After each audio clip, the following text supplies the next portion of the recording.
All right, so we are on the next set of chapters for the second test, and we're going to start with the idea of collecting data. And then in the next chapter, we're going to talk about what do we do with the data, how do we conduct experiments and surveys and that kind of thing.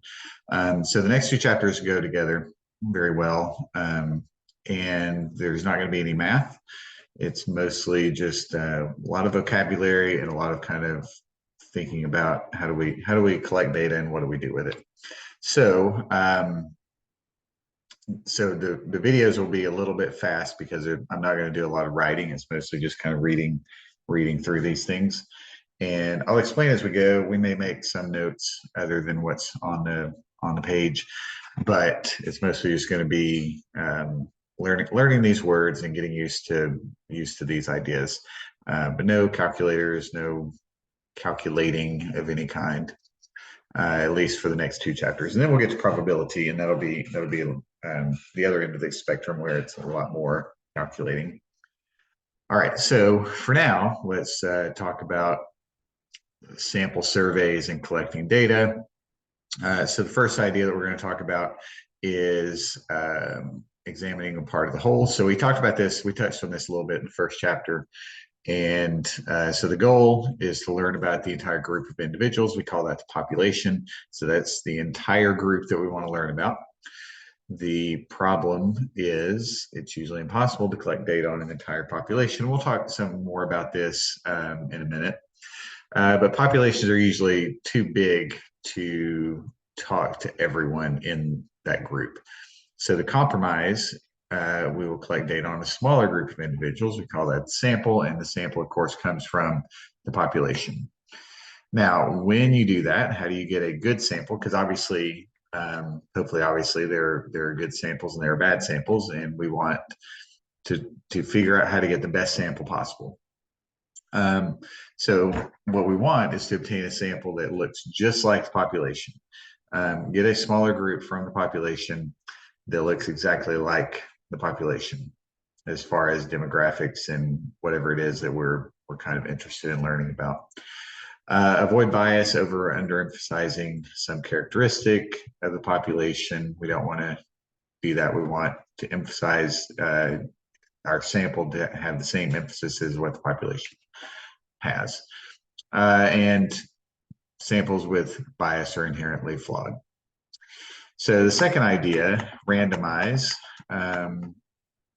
Randomizing protects us from, back up.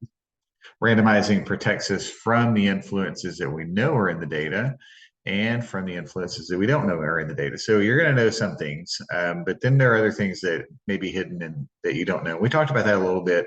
That can kind of go with the idea of a lurking variable that we talked about, scatter plots. Sometimes you might have a good idea of what a lurking variable might be, and other times there could be a lurking variable that you don't know about, but it's still there. On average, the sample should look like, when you randomize the sample, should look like the rest of the population. And so how can you know that? So if we look at number one here, is a random sample representative. So samples 1 and 2 have 8,000 randomly selected company customers. Are the samples representative of all customers? So one thing that we notice, so this is looking at different things that we could ask. And one thing you notice going along here is that the mean age, 61.4, 61.2% that are white, 85.12%, 84.44%, the percent that are female, 56.2, 56.4. And as you go along, you can see all these numbers are pretty close. And so if you take multiple samples and you're getting very consistent data in those samples, you can assume that the samples look like the population. If we got 65 for the mean age and 55 for the mean age, then you may need to do a third one and then see what happens. And the more samples that you take and the more consistent those numbers are between the samples, the more likely that you're getting an accurate depiction of the population.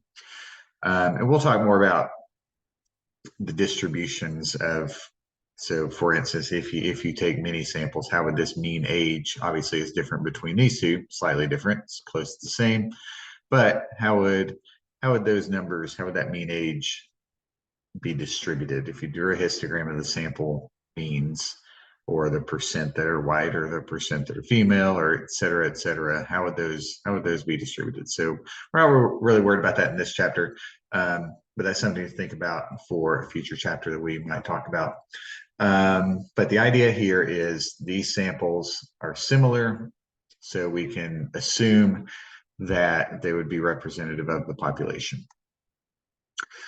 Now, this idea 3, it's the sample size. This is, to me, this has never been an intuitive idea. When I teach this in class, most people, when they kind of make a guess on this, because I don't really have this part filled in, if I ask people to make a guess, they usually guess the opposite, which to me seems intuitive when you first look at this, but it's a sample size. So if you need 100 students to get a random sample at the university, how many Americans would you need to get the same level of randomness from the entire state? And so the key phrase here is same level of randomness. And so the answer is still 100. So it's not the number, it's the number of individuals, not the percent. So 100 out of, say, 10,000, I guess that'd be 0.1% of your population. So do you need to get 0.1% of the people in the state of Florida or wherever your state is to get the same level of randomness? The answer is no. It's just the number of individuals. Once you get a big enough sample, typically that's good enough. And obviously the bigger the sample, the better. But if we're talking the same level of randomness, it's the number of individuals, not the percent of individuals that matters. So now one way you could collect data is to do a census. And a census is just where you survey the entire population. Now, this would be best if possible, but like we said at the beginning, usually that's impractical or impossible. And the reasons for this, a census is difficult to complete, hard and expensive to locate everyone, and populations are always changing. So even if you think about the population at this school, how many students are there? I don't know, but many thousands. And if we look over the summer, how many students are there? Many thousands, but not the same. If we look in the fall, in the spring, so semester to semester, this student population is changing. But even more than that, day to day, there are probably students that are dropping out. And there are students that are applying and getting accepted. Are they part of the student population? Possibly. I mean, it depends on how you want to count that. But for sure, students are dropping out every day or at least every week. So the population is always changing. And if you think more outside the school scenario, if you're just looking in a city or a state, people are always moving in, people are moving out, people are dying, people are being born, et cetera, et cetera. So populations are always changing. So a census is usually not a good idea because of things like that. So that's why sampling is usually better. All right, so let's talk about this idea of parameter versus statistic. So a parameter is a number used in a model of the population, whereas a statistic is a number that is calculated from sampled data. So we could talk about the mean of a sample. We could also talk about the mean of a population. So going back up to page 1 where we had the two samples, we found a mean age for both of those samples. We could also, not as easily because of the idea with the census, but you could calculate the mean age of the population. So the mean age of the population would be called a parameter. The mean age of your sample is called a statistic. And this is going to come up more in the later chapters that we do. But we use different letters to denote either a statistic or a parameter. So we have X bar or Y bar, whatever letter you want to use, but put a bar over it for a statistic. And like we saw in chapter 5 with the normal distribution, we use the mu for the population mean.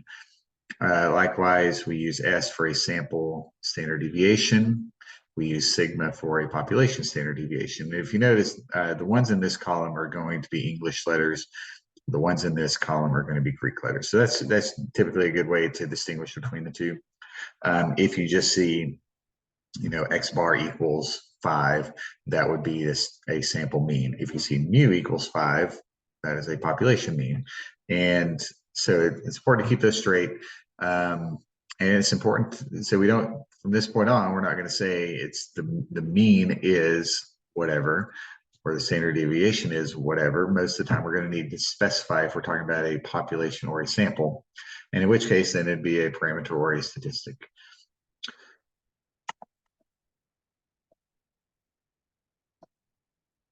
All right, so representative sampling. So since we cannot take a true census, we want to compute statistics that reflect the parameters. So a sample that does this is called a representative sample, and bias samples, the statistics tend to be much higher or lower than the parameter. And so then we don't get a good estimate of what the population is doing. So we'll stop this one here. On the next one, we'll start with some examples and look at how we identify the parameter in the statistic and that kind of thing. So see you on the next one.